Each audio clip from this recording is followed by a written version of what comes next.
Bienvenidos a HR Inspirados, el espacio desde el cual desafiamos las convenciones del mundo de los recursos humanos y las organizaciones.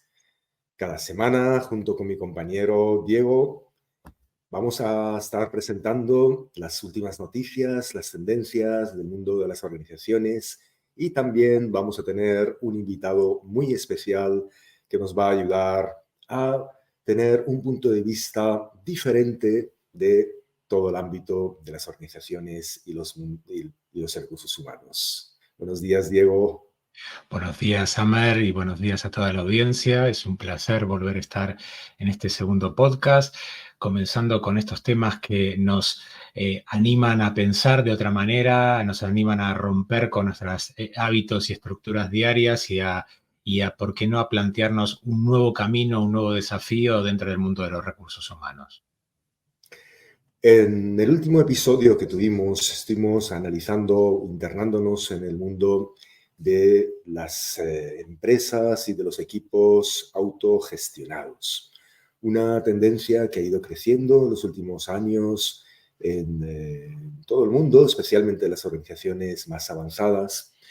Y en este episodio queremos internarnos un poquito más en entender en qué consisten esas tendencias, cuáles son las condiciones que hacen que una organización consiga tener este tipo de equipos que antes se llamaban de alto rendimiento y que ahora se están llamando cada vez más equipos autogestionados.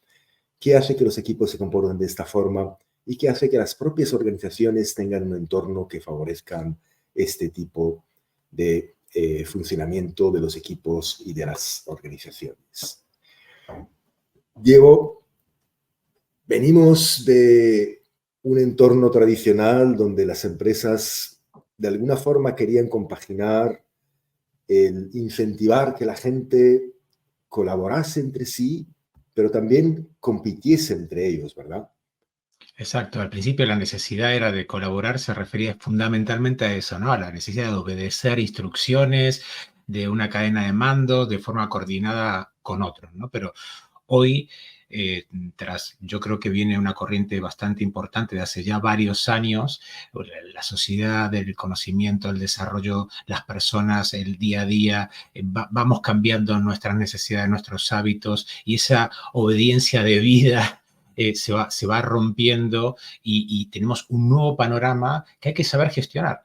Y porque las personas han cambiado y esas personas que están dentro de las empresas no son las mismas que hace 10 años. Y entonces no podemos tener, como siempre decimos, el mismo GPS de hace 10 años.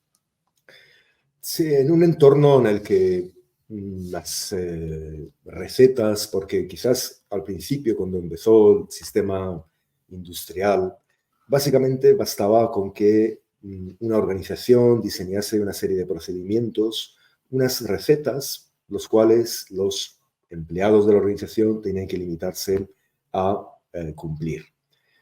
Y entonces, como tú muy bien has dicho, la colaboración en ese entorno consistía básicamente en cumplir las instrucciones de esa receta de forma coordinada. Pero a medida que, como muy bien has dicho, la sociedad del conocimiento ha ido avanzando, ya no basta con simplemente cumplir los pasos de una receta, sino que hay que estar pensando cuál es esa receta que nos va a permitir solucionar un problema concreto en un entorno cambiante. Y entonces, en este caso, esa colaboración que se necesita de la gente para ser capaz de responder a un nuevo problema de forma creativa, quizás inventando algo y no simplemente respondiendo a una receta, requiere una colaboración que va mucho más allá de la que antes se entendía como simplemente obedecer unas órdenes. Exacto. Antes estábamos acostumbrados, más allá del mundo fabril, que bueno, por distintas necesidades lo tiene, pero de trabajar en cadena, ¿no? En cadena. Y esa cadena se ha transformado, esa cadena se ha roto por el sistema colaborativo, ¿no? Ya no se trabaja más haciendo cada uno una pequeña parcelita del trabajo, sino que todo el sistema colaborativo esté integrado, cada uno pueda aportar su talento, su recurso, su experiencia.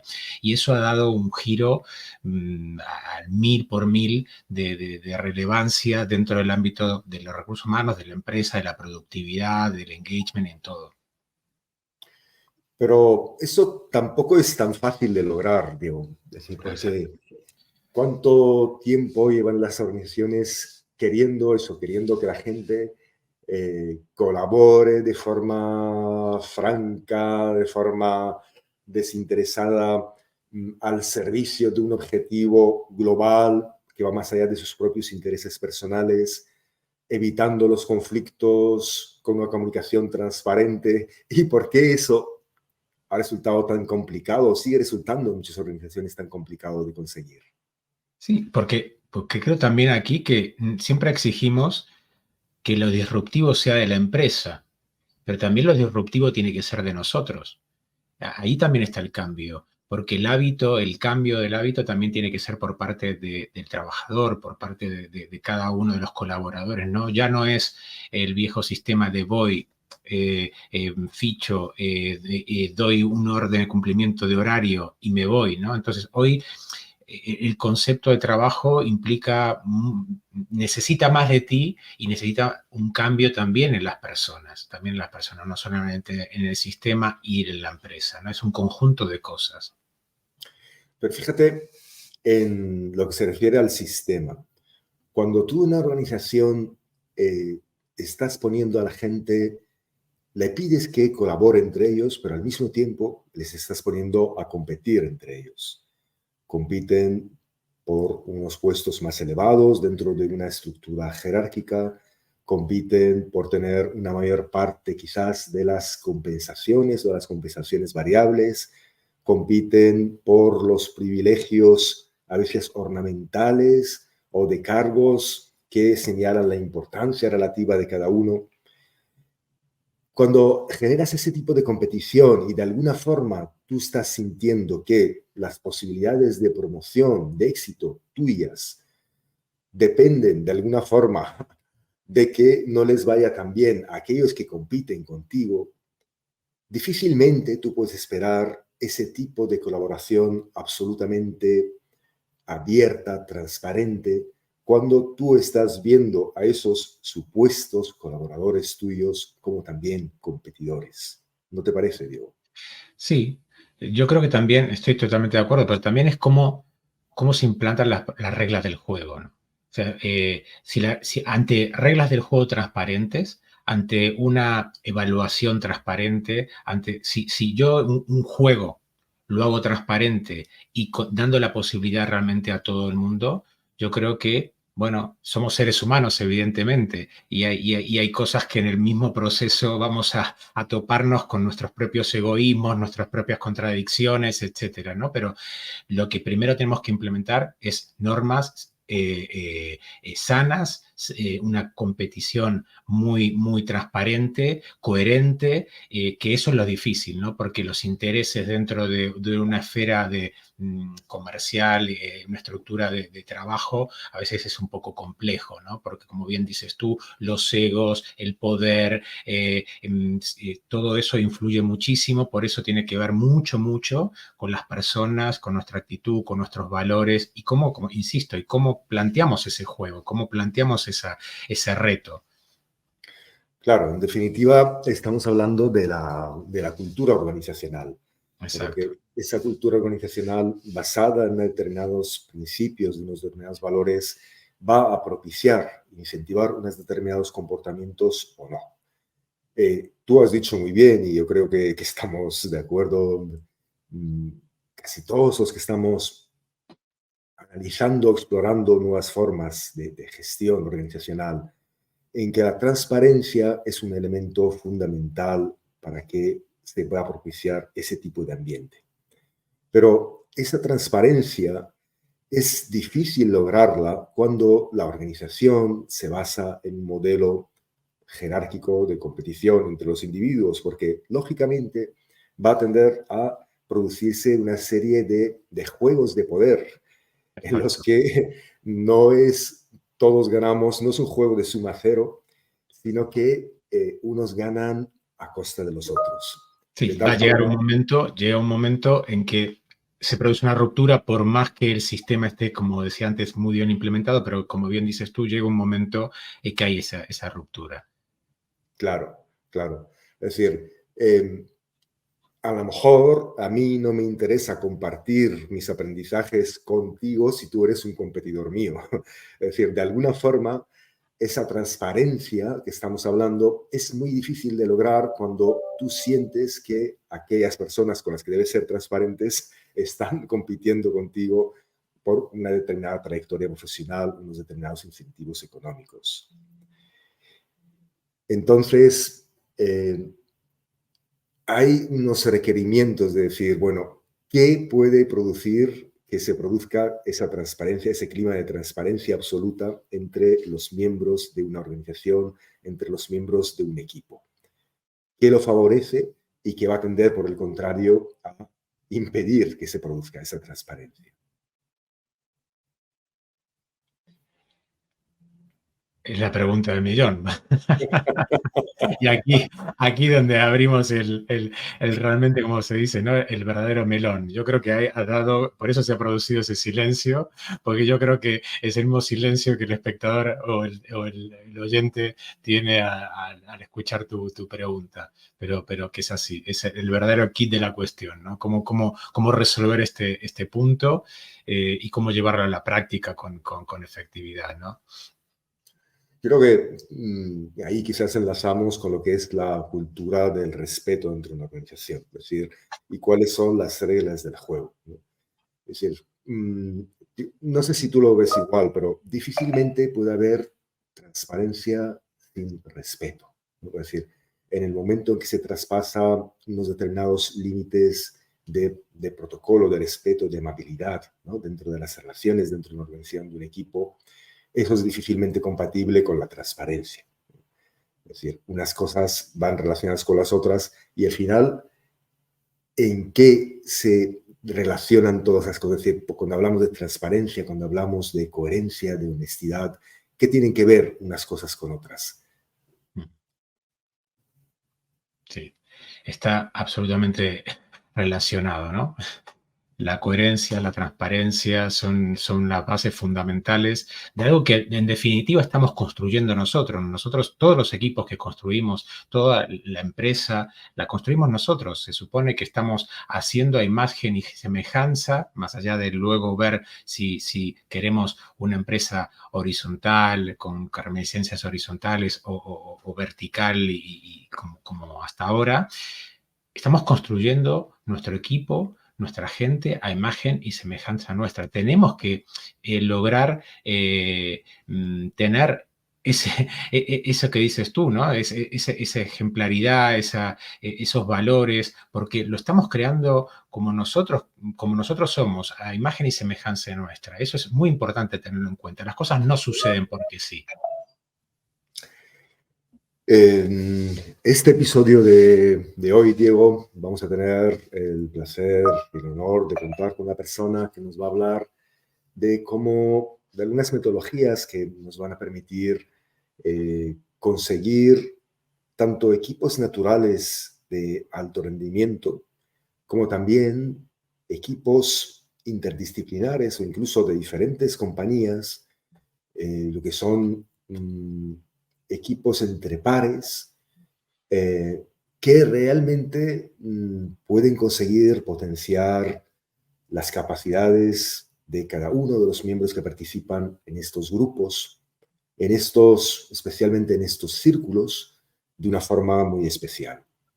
Así que vamos a tener a conocer la experiencia directa de nuestra querida compañera y amiga Karen Floyd. Estoy súper ansioso por que nos resuelva, nos diga, nos comente toda su experiencia y que responda a estos espacios de reflexión que hemos tenido, ¿no? Realmente ese poder de la colaboración entre pares que me parece maravilloso, porque ¿qué destaca justamente en esa colaboración entre ese grupo, ¿no? Yo estoy ansioso de escucharlo. Bienvenida, Karen. Gracias, hola. Gracias por la invitación, qué ilusión. ¿Qué tal, Karen? ¿Cómo estás? Bienvenida. Gracias, Diego, estoy bien. ¿Tú? Muy bien y con un placer enorme de contar contigo en este espacio. Y bueno, hace unos días atrás tuvimos una conversación con temas de autogestión con Martín Borisenko sobre empresas horizontales, autónomas, y hoy queríamos conocer, bueno, toda tu experiencia bueno, con todos los temas que nos vas a comentar en el día de hoy. Pero antes de comenzar, y para que te conozca la audiencia, que también a nivel de podcast, que visuales y auditivos, queremos que nos cuentes quién es Karen, en todos los sentidos. ¿Quién es Karen? Un pequeño resumen, yo sé que es un poco complicado, pero ¿quién es Karen? Bueno, ante todo, no soy de habla español, soy inglesa. Entonces, agradezco mucho la paciencia de la gente escuchando para entenderme bien. Y si cometo errores, lo siento. Sí, gracias Bueno, por el ¿dónde esfuerzo. empezar? Soy de Liverpool y llevo más de 25 años trabajando globalmente en varias cosas. He sido editora de una revista, por ejemplo, empezando con las comunicaciones, y de ahí me metí más en comunicaciones, estrategias a nivel global, trabajando con startups y corporaciones globales. Y hace 5 años, bueno, primero tengo mi propia empresa en el Reino Unido que se dedica a comunicaciones, estrategias y coaching. Y empecé con el coaching hace 5 años y el coaching realmente es lo que me llena el alma.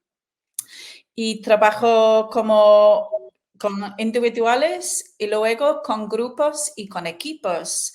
Y hoy voy a hablar más de cómo trabajamos con los grupos y equipos porque tiene mucho que ver con lo que hablaron con Martin de la estructura más horizontal en las empresas y cómo trabajar con los círculos, porque me encanta lo que están haciendo ustedes en su plataforma y con los círculos, que yo creo que eso tiene mucho potencial. Entonces quiero también hablar de eso hoy. Genial, Karen. Pues vamos a tener la oportunidad de hablar tanto de dos campos que tú conoces muy bien, del ámbito de lo que son los equipos naturales, cómo ayudar a conseguir que sean equipos con el máximo rendimiento, pero también tú tienes muchísima experiencia en lo que son equipos entre pares, ¿no? Lo que es el poder de los pares, no necesariamente como equipos naturales, sino como personas que muchas veces pertenecen a distintos equipos o incluso a distintas organizaciones, ¿no? Ahí nos va a interesar muchísimo conocer tu experiencia, esas metodologías que aplicas ahí. ¿Y ves mucha diferencia entre uno y otro tipo de equipos?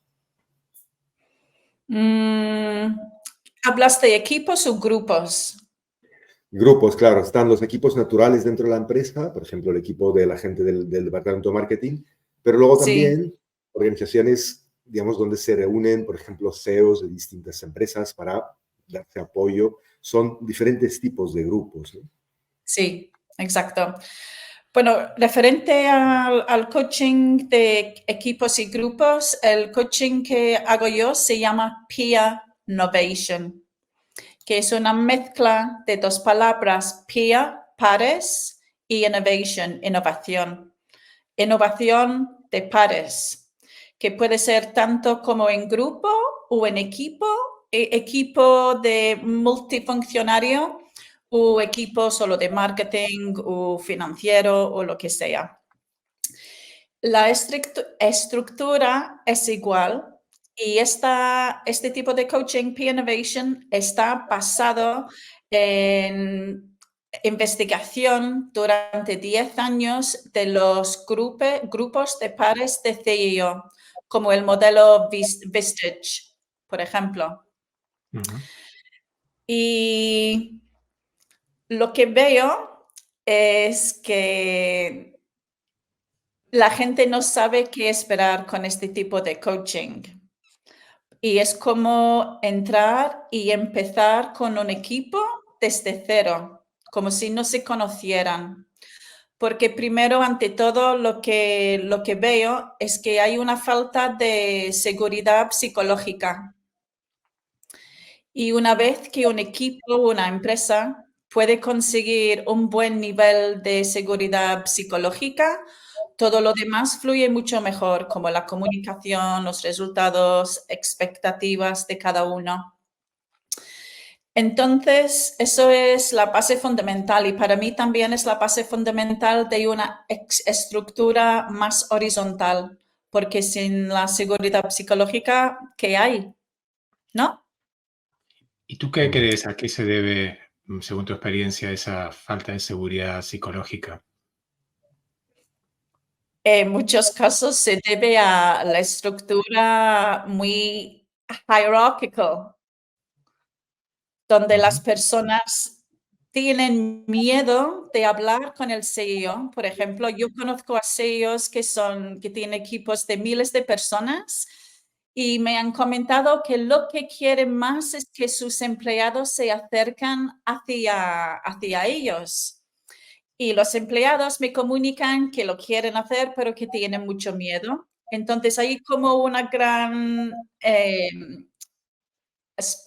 gap, una gran diferencia. Todos lo quieren lo mismo, pero no saben cómo conseguirlo. ¿Quién va a tomar el primer paso? Entonces, con este coaching de Peer Innovation, nos fijamos en eso ante todo primero. Entonces, se trata de, primero, hablamos, por ejemplo, del equipo C-Suite. Si estoy trabajando con un equipo C-Suite.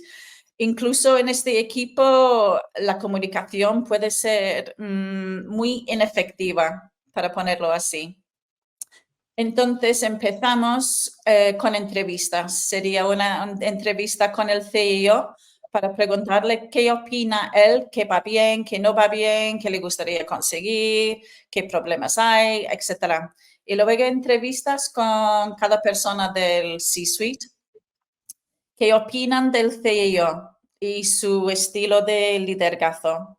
¿Qué opinan de sus colegas, de la comunicación, de las expectativas, de los resultados, la colaboración, la autonomía y todo esto? Y luego, armada con esta información, ya sé cuáles son sus problemas, los problemas que me cuentan y los problemas que no me cuentan, que también son a veces invisibles porque al principio no hay como esta seguridad psicológica.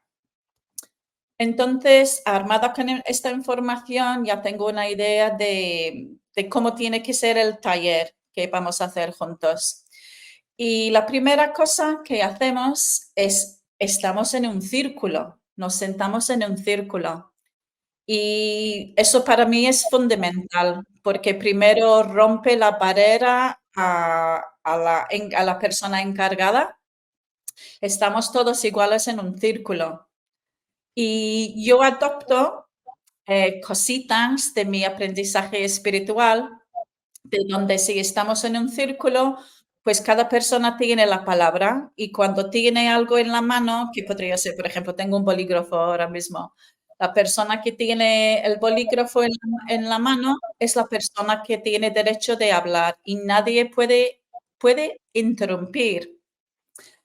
Entonces, empezamos que en un círculo, cada persona tiene el bolígrafo y primero habla de lo que está en su corazón. Yo siempre doy el consejo a la gente que habla desde el corazón y no de aquí. Mejor que intente alinear la mente con el corazón, porque a veces nos digan cosas diferentes. Entonces también... Sí, decía, yendo a ese punto que estás diciendo justamente, dice, ¿no te encuentras habitualmente con que todos, independientemente del rango que ocupen, sean directivos o no directivos, que todos piensan hasta el momento que se enfrentan el primer día, que todo, pero si yo lo he hecho bien, yo lo hago bien, si yo no tengo el problema, no, yo y comunico bien, yo hablo bien, yo los escucho, ¿sí? ¿No te encuentras con ese panorama general habitualmente? Sí, sí, sí. Es que muchas veces los problemas no se hablan y la mayoría de las relaciones, que sean profesionales o personales, se rompen por problemas de comunicación y entendimiento. Cuando hay comunicación abierta y entendimiento, pues todo se puede arreglar, ¿no? Y teniendo en cuenta que las palabras son de poder, son energía poderosa. Lo que nos has comentado, Karen, es que a veces tú en las organizaciones donde ves que uno de los problemas que puede haber para el crecimiento de esta organización o su plena realización es que falta un ambiente de seguridad psicológica. Sí. Tú lo que intentas es, a través de esta metodología de coaching de equipos, crear ese ambiente previamente reuniéndote con cada uno de ellos, recogiendo la información y luego planteándoles un formato de metodología, por ejemplo, para reunirse, teniendo cada uno su turno de palabras y cada uno con su misma porción de poder, digamos, ¿no?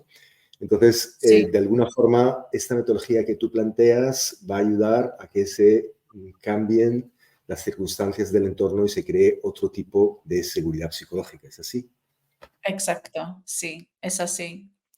Y empezamos hablando de las expectativas. Por ejemplo, las expectativas que el CEO tiene del CMO o el CFO, y cada persona habla de sus expectativas de cada persona.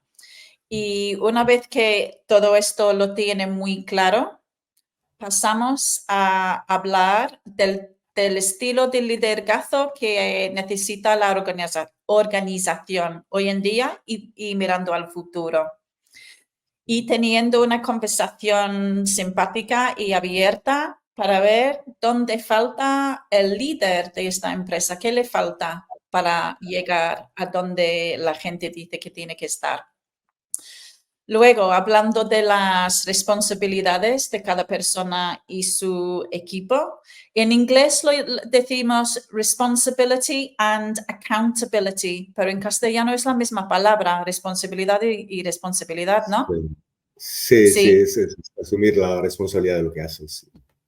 Sí, entonces hablamos de las responsabilidades y cómo asumir las responsabilidades y cómo cada persona va a poder contar lo que está haciendo, qué ha logrado, por qué no, y más responsabilidad.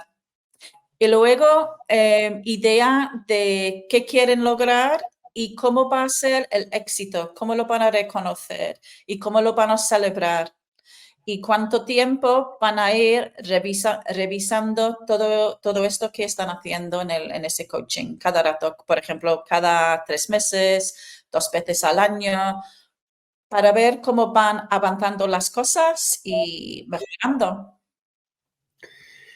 ¿Y qué objetivos se pueden conseguir con este tipo de metodología? Es decir, aprendizaje colectivo, innovación, Sí, mejora del desempeño. colaboración, más creatividad, más colaboración, más seguridad psicológica, para decirlo otra vez, más autonomía para la gente, más sentido de pertenecer a algo importante.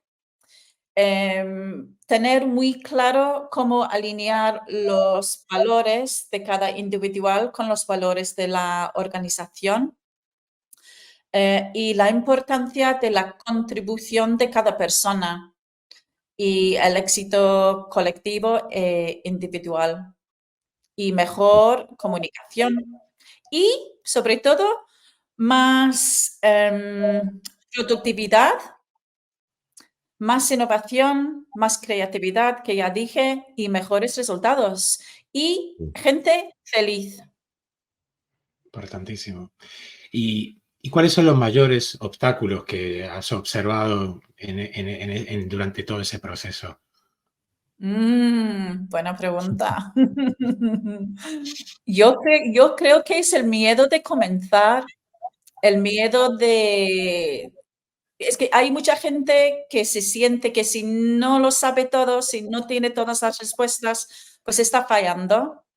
Y como usando ese método de coaching, pues la gente se da cuenta muy rápido que aquí estamos todos aprendiendo de cada uno, somos pares.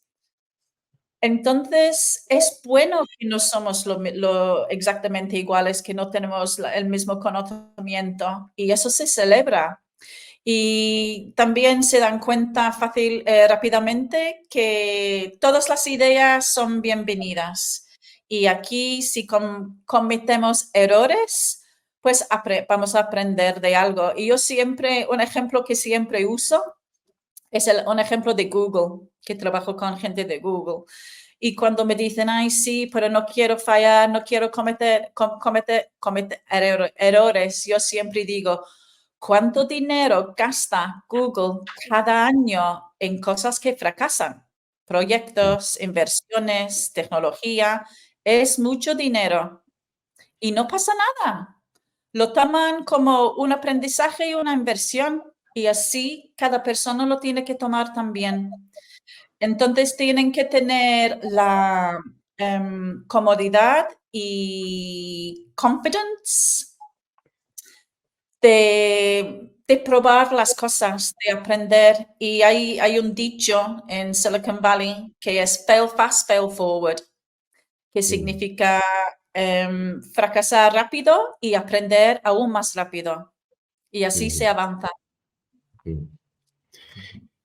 Me llamó la atención antes, Karen, cuando hablaste de los círculos, ¿no? Parece haber como incluso una simbología del círculo que representa una forma de relacionarnos en el grupo de una forma distinta a si nos sentamos, por ejemplo, en forma cuadrada o de otro tipo, ¿no? Y esto parece aplicarse no solamente a círculos de deseos o círculos de pares de otro tipo, incluso están los círculos de mujeres, es decir, de alguna forma en casi cualquier tipo de relación entre pares buscamos esa forma de organizarnos en círculos que quizás nos transmite algo, ¿no? Algo en cuanto a cómo nos relacionamos unos con otros, qué importancia tenemos unos con otros, ese ambiente de seguridad que tú también estabas diciendo, Karen. Sí, es que para mí la energía fluye de una manera mucho más natural en un círculo que en un cuadrado o un rectángulo. Mucho mejor, sí. Y si pensamos en miles y miles de años atrás, todas las prácticas espirituales se realizaron en forma de círculo, siempre. Entonces, eso está basado en unas cosas muy ancianas y sagradas. Entonces, para mí es fundamental, primordial. Incluso, no sé ustedes, pero cuando yo voy a un restaurante y si estoy con un grupo de más de 4 personas, por ejemplo, yo siempre prefiero una mesa redonda, Sí, ¿no? sí, sí. Porque ahí ves a todo el mundo fácilmente, puedes conversar con todos y es mucho mejor. Entonces, tanto en restaurante como en las empresas.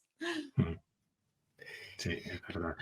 Y como antes, al comienzo de este podcast, comentábamos con Summer sobre el tema de la competencia que había muchas veces en los propios equipos, en las organizaciones y cómo esto fue mutando con el tiempo, pero es un factor muy, muy interesante, sobre todo en este tipo de sistemas que estamos hablando, ¿no?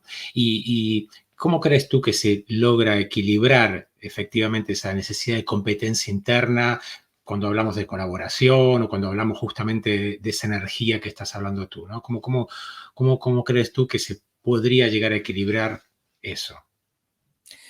Primero, haciendo entender a todo el mundo que, por ejemplo, que estamos trabajando por la misma cosa. Todos queremos el mismo resultado al fin y al cabo, que la organización sea exitosa y que cada persona entienda bien cómo valorar su contribución y que todo el mundo sepa valorar la contribución de cada persona. Eso primero. Y también creo que es importante incentivizar, ¿sí? A la gente por los resultados. Yo creo que ahí es mejor enfocarse en los resultados más que en los procesos. y en los to-do lists. Por ejemplo, si yo puedo hacer una cosa en media hora y sacar el mismo resultado haciéndolo de mi manera, ¿qué más da si estoy sacando el resultado deseado? Entonces, yo siempre aconsejo a las organizaciones que no miren tanto a los procesos, pero que miran más a los resultados y cómo incentivizar a los empleados a lograr estos resultados como individuales y equipos. Karen, tú tienes una trayectoria muy dilatada aconsejando y asesorando a CEOs y a empresas en todo el mundo, en Silicon Valley, en Asia, en Corea. Mirando retrospectivamente y para la gente de las startups que están empezando ahora, ¿qué dirías tú que serían desde lo que tú has aprendido, las principales claves del éxito? ¿En qué les dirías que se centren fundamentalmente para tener una perspectiva de crecimiento como ellos aspiran? Primero, la comunicación. Yo creo que una persona no puede tener éxito ni profesional ni personal si no sabe comunicar bien. Y quiero reírme diciendo eso porque tengo la sensación que no lo estoy haciendo muy bien en castellano, pero en inglés lo hago muy bien. No. Así, yo creo que ante todo la comunicación y la inteligencia emocional, tener mucha empatía, por ejemplo, eso es muy importante. Y ser muy cultural, estudiar sobre culturas diversas, porque hoy en día muchas empresas están trabajando más globalmente. Y están buscando tener equipos más diversos, porque eso también puede inspirar la innovación y creatividad. Entonces es importante tener la mente abierta, el corazón bueno, la comunicación buena y hacer todo con amor, trabajar bien, estudiar bien, no tener miedo de fracasar y aprender cada vez. Y siempre pensar en positivo, porque no se puede tener resultados positivos con la mente negativa. Pues yo creo que no se puede acabar de una forma mejor este interesantísimo podcast. Karen, ¿dónde te pueden encontrar nuestros oyentes si quieren contactar contigo? ¿En LinkedIn quizás? LinkedIn, sí. linkedin.com/in/Karen Louise Floyd. Y página web karenlouisefloyd.com. Ya está. Yo tengo mucho más que decir. Pues adelante, di algo para finalizar, para despedirte de los oyentes. Estoy bromeando, pero sí. Bueno. Genial. A mí me ha encantado escucharte y además y verte, sobre todo porque creo que es un tema de estos que llamamos con todo el equipo rupturistas de verdad, porque tiene que ver mucho con la ruptura interna, ¿no? Lo conversamos también en la primera parte del podcast, ¿no? Que no se puede pretender ningún tipo de cambio organizacional ni de cultural si uno no cambia interiormente, en la posición que tengas dentro de la empresa.